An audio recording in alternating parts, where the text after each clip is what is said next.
Atamaria, I'm Sheree Kinnear, and these are the latest New Zealand Herald headlines. More than 100 people have been evacuated from a holiday camp north of Christchurch as a massive fire continues to burn.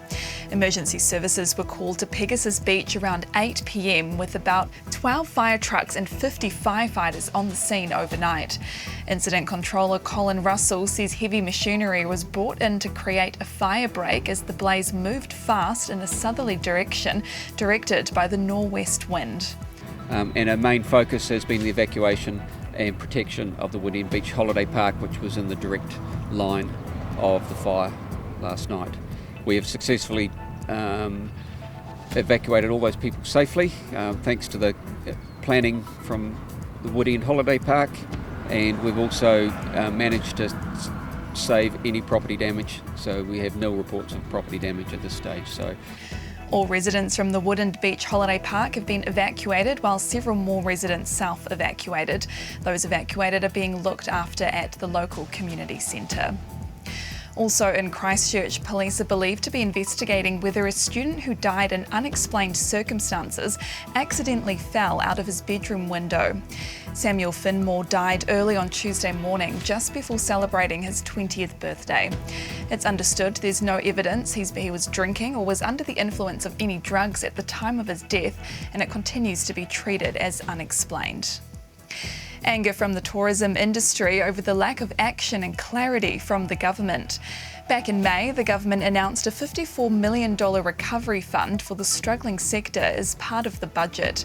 The scheme was pitched as a grant to fund innovative and sustainable tourism operations, but nothing's been paid out. Nationals calling for movement on the fund from Tourism Minister Stuart Nash, saying it comes down to whether tourism is a priority. Believe New Zealanders' financial resilience will be put to the test in the near future. The Reserve Bank's released its twice-yearly financial security report, predicting lending rates and household debt will continue to rise and house prices keep falling.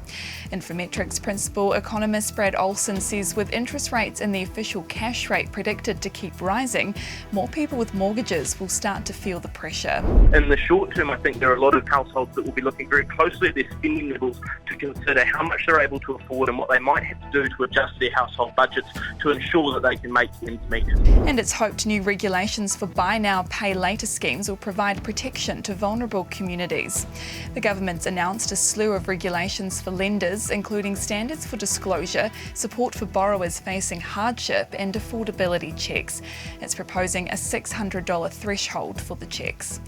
And those are the latest New Zealand Herald headlines. For more stories and to stay up to date, head to nzherald.co.nz.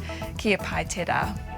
Thanks for checking out our YouTube channel. To stay up to date with all the latest news from the New Zealand Herald, click the subscribe button below or check out one of the videos here, and head over to nzherald.co.nz for more details on these stories and more.